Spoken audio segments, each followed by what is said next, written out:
네, 얼마 전에 정말 끔찍한 일이 있었습니다. 창녕에서 오랜 기간 학대를 당한 것으로 추측되는 아동이 발견되어서 친모와 계부가 조사를 받고 있습니다. 최근 계부에 대해서는 법원에서 구속영장을 발부했습니다. 창녕에서 초등학생 A양이 집에서 탈출해서 구조되었습니다. 당시 A양은 눈에 멍이 들고 손가락에는 물집이 잡혀 있었다고 하는데요. A양은 집에서 쇠사슬로 묶여 있었고 또 식사를 할 때만 이 쇠사슬을 풀어줬다고 진술을 했습니다.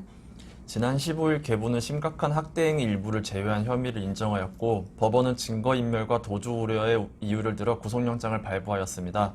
하지만 친모는 지금 치료를 받고 있다고 하죠. 다른 자녀들을 보호기관으로 옮기자 그 친모가 심한 자해를 해서 지금은 치료를 받고 있고 정신적인 고통을 호소해서 정밀 진단을 받고 있는 중이라고 합니다. 이 진단을 마친 후에 수사가 진행될 것으로 보입니다. 친모는 조현병 치료를 받고 있었고 A양에 대한 학대를 하게 될 시점부터 조현병 치료를 중단하여 정신적으로 불안정한 상태에 있었다고 주장하고 있다고 합니다. 네, 친모의 조현병력이 사건에 어떤 영향을 미칠지는 사실 좀 불투명한 것 같아요. 부부를 모두 구속하는 경우는 드문 경우이긴 한데요. 이 사건에서는 이미 돌봐야 할 아이들이 보호기관으로 이동이 되어 있는 상태이고 또 사안도 매우 중하기 때문에 당장 구속되지 않는다고 하더라도 치료기관에서 수사를 받지 않을까 생각이 되고 또 조현병을 주장한다고 하더라도 강서구 PC방 사건처럼 중형이 선고될 수도 있어 보입니다. 이번 A양에 대한 사건에는 아동복지법상의 아동학대 그리고 특수상해 혐의가 적용된 것으로 알려졌습니다. 네, 이번 사건처럼 사안 자체가 중한 경우에는 당연히 부모가 처벌을 받아야 할 것입니다. 하지만 심한 정도의 체벌이나 일반적이지 않은 훈육이 있었다고 해서 모든 부모가 형사처벌을 받게 되는 것도 아닙니다.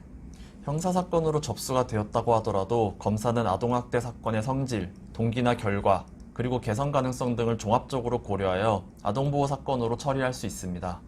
네, 아동보호 사건은 가정법원에서 처리를 하게 되는데요. 검사가 아동보호 사건으로 법원으로 사건을 보내면 법원에서는 보호처분이라는 것을 내리게 됩니다. 이때 보호처분은 형사처벌이 아니기 때문에 전과에는 해당하지 않습니다.